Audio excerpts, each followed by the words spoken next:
the main source is referrals. Okay, so we have a very strong culture, and for that reason, people really enjoy to work with us, and for that reason, referring it's very common. I would say 60% of our hires in our team were through referral. And the second, of course, it's job posts. Okay, so we publish them on several platforms, including LinkedIn, and those two are definitely the main sources of finding the developers. But referral, by far, it's the one we have most success. Again, the referrals will also depend on the level of seniority the people are in. So if you want to hire someone above the level, probably you might not have someone there. So for that, you will have to utilize different methods. So for like that company, we had to arrange a hackathon so that we can invite people, let them see how we work. And then based on that, we started networking, and then we started hiring. So we focus on networking. We do mentoring as well for the early level recruits, at least. That is how we do. LinkedIn post helps, but sometimes it doesn't. Just for an example, like if you are in regions like Dubai, probably if you post something on LinkedIn, even if people apply, it's like 1,000 plus people who are applying.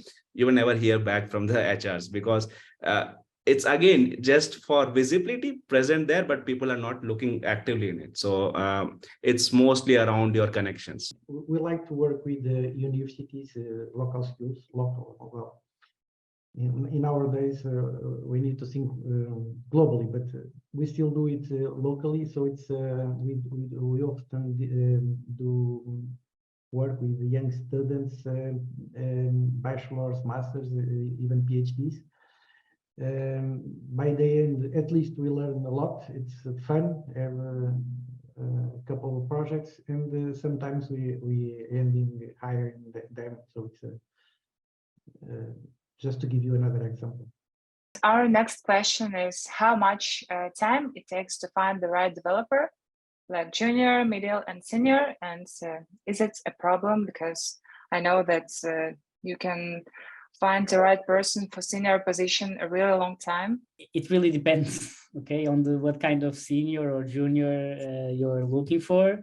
There is positions that are really hard to find senior developers. For instance, iOS developers or an SRE. Those senior positions are really hard to find people for.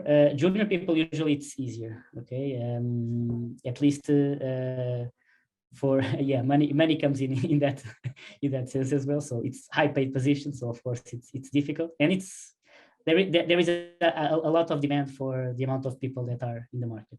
I think one other aspect is that affect a lot here is how many you want to hire at the same time.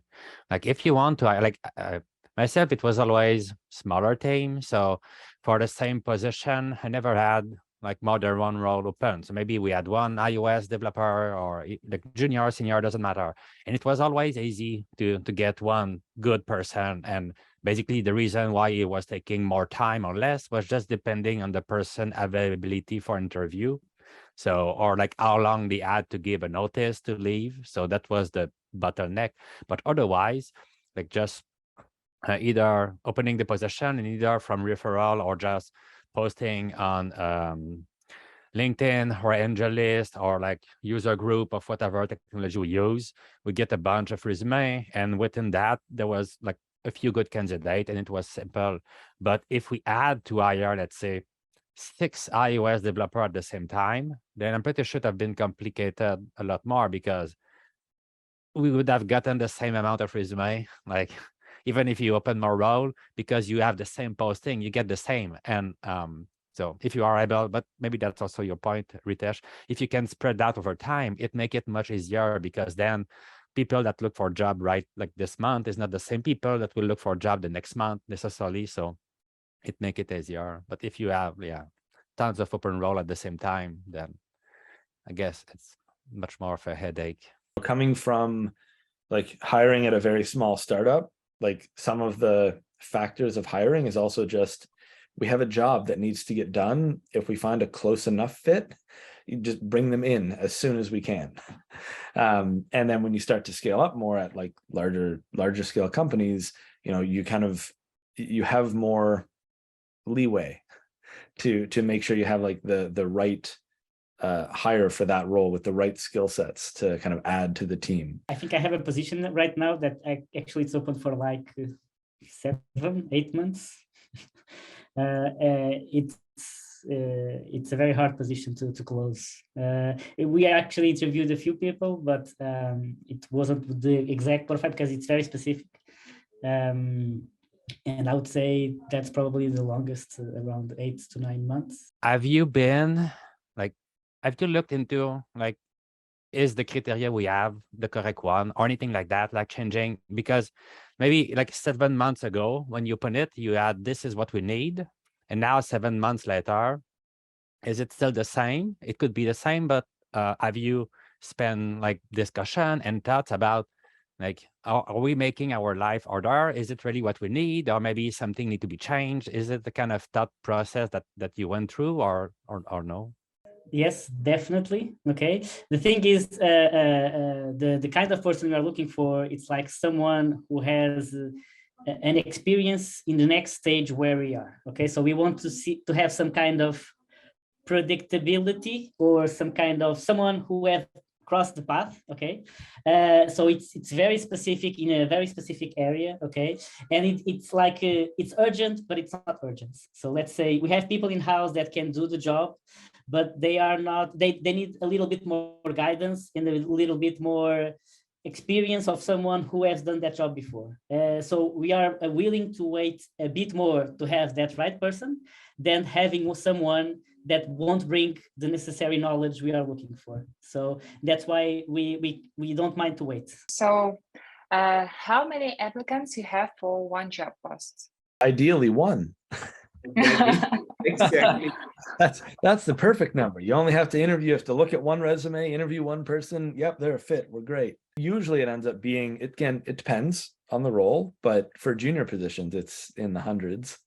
And even for intermediate, it's usually in that range too. Starts to get a bit lower on the numbers for senior, and it's easier to filter people on resumes at a senior title.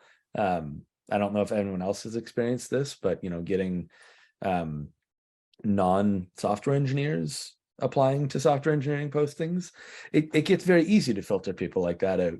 And usually it's senior positions they apply to. But it all depends on the role that you're hiring for, I find. How do you interact with recruiters in your company?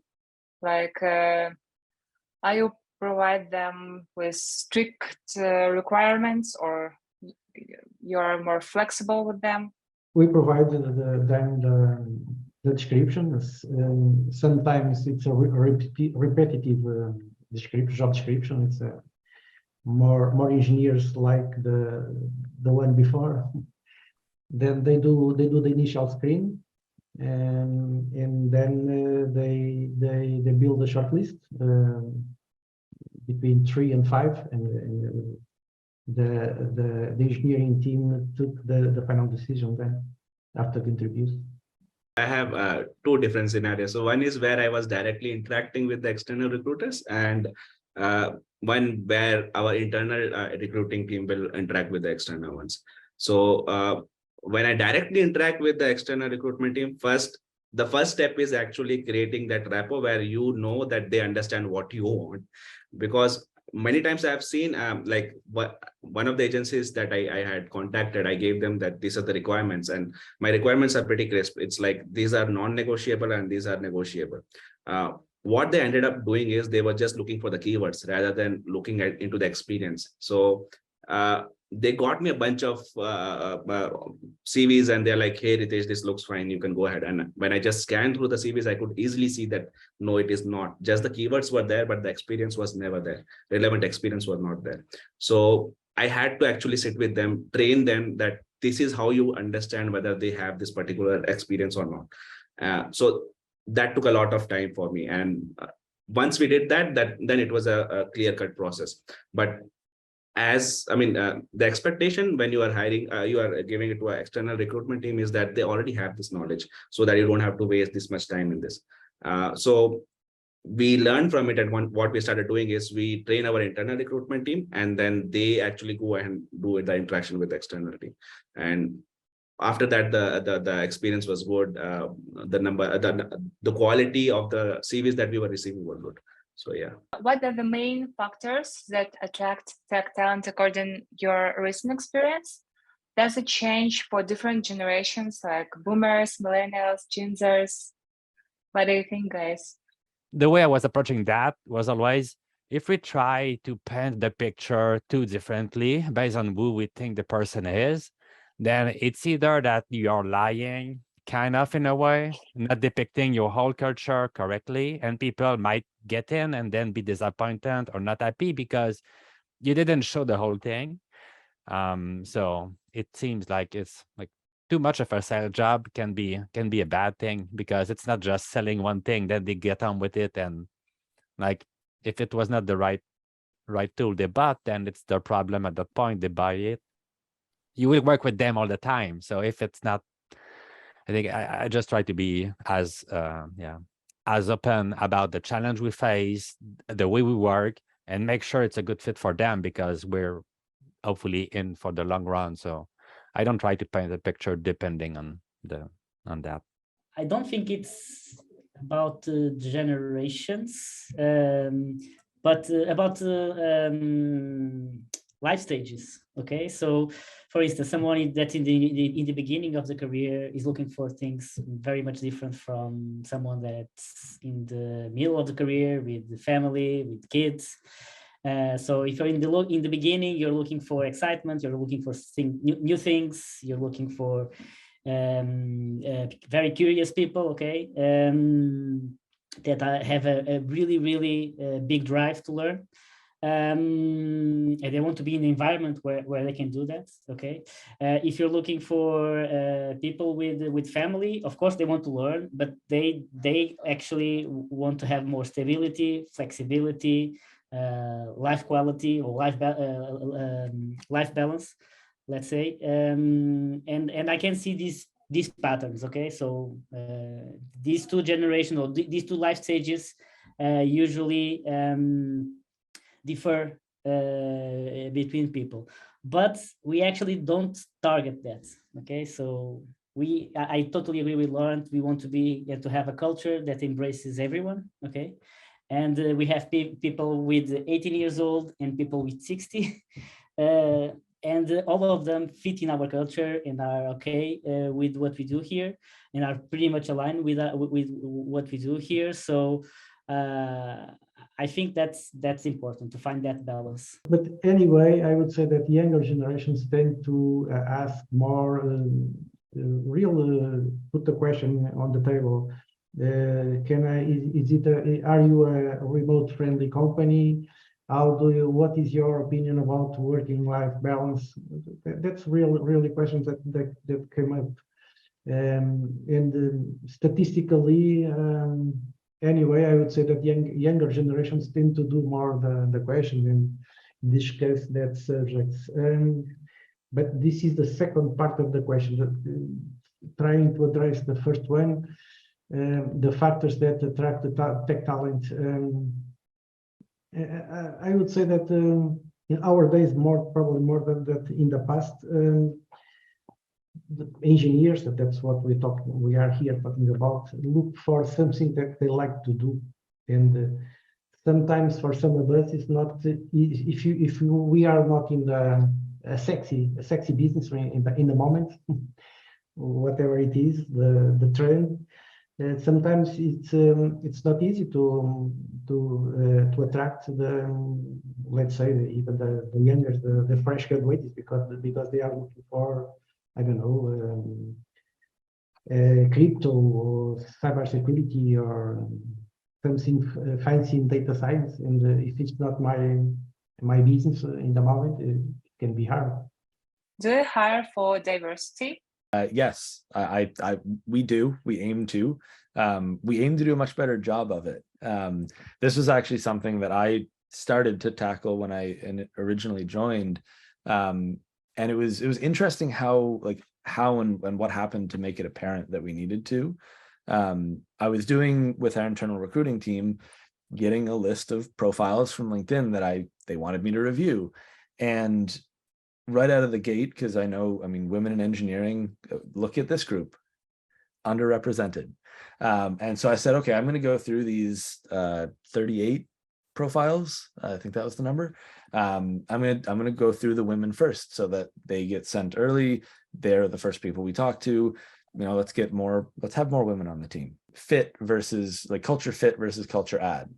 If you're focusing on culture fit, you're going to hire people like you who already match the team, who can do what the team can already do. If you're focusing on culture add, you're going to bring in people who have maybe some overlap in skill sets in, you know, past experiences, but they're going to be adding to the team. There's going to be new perspectives.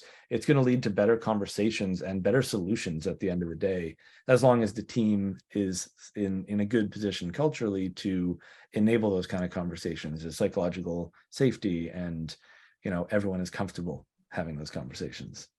Beside the fact that that was really the point of having diversity. It's like, you can argue, is it good for society and whatnot? That's one thing, but really what you want to have is diversity of thought, diversity of previous background, experience, different point of view. So, and doing it that way is just a good way to prevent bias into, like, it kind of like, even everybody has bias, like it's kind of impossible to not have it. That's just human, like evolution made us that way.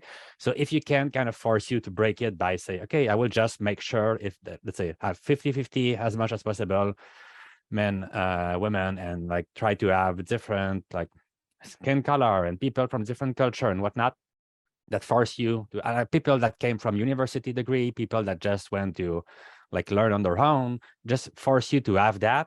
It kind of ensure that you will have different of opinion in the team. So the sooner you can start, the easier it is, because once the team is big, it's kind of hard to switch that, and you have many people doing the interview process, and they will have like their own bias and stuff. It's kind of make it hard. But if you start early on, that's much simpler.